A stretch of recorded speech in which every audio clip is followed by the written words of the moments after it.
Hi there, Michael Eskin here with another ABC Transcription Tools demo. One of the limitations of abcjs, which is the underlying framework I use for my tool, is that it's not able to properly handle parts sequencing. And that's where you use a p tag to indicate each part in your tune.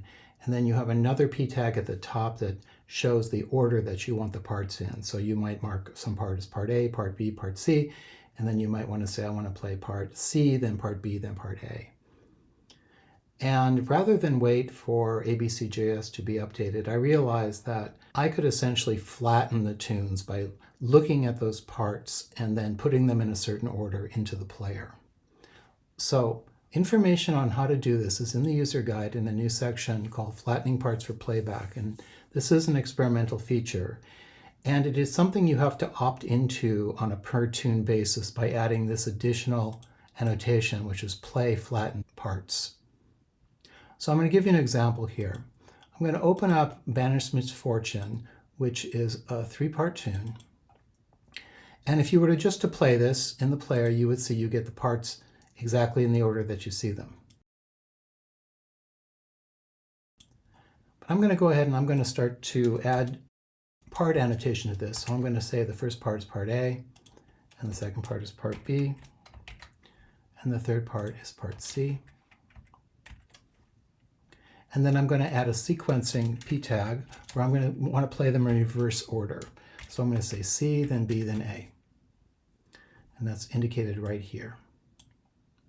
And right now, if I were to open the player, it would look exactly the same, no change.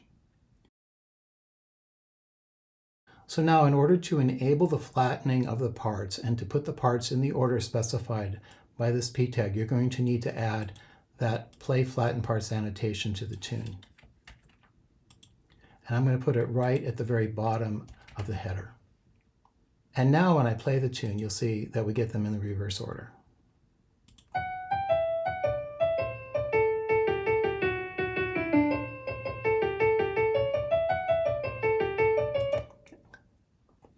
Now, a couple of things about this. This is an experimental feature, and a couple of caveats. You're going to need to put this control p tag, the one that sequences the parts, just below the header of your tune. If it's up inside the header, the feature will probably not work. So you're going to want to put it down at the very bottom, just before the ABC for your tune, and before any other p tags that actually define the parts in the tune.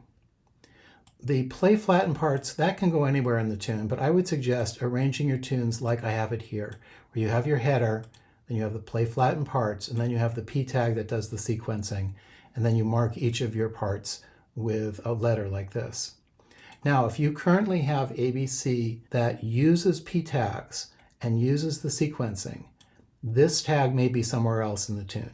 You're going to need to move it to just below the header and above the ABC for the tune in order for it to work in my tool.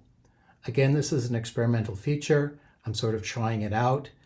I'll probably figure out ways to improve it, maybe make it possible so that you don't have to put that sequencing tag exactly at the bottom of the header. But for now, stick it at the bottom of the header and it should work.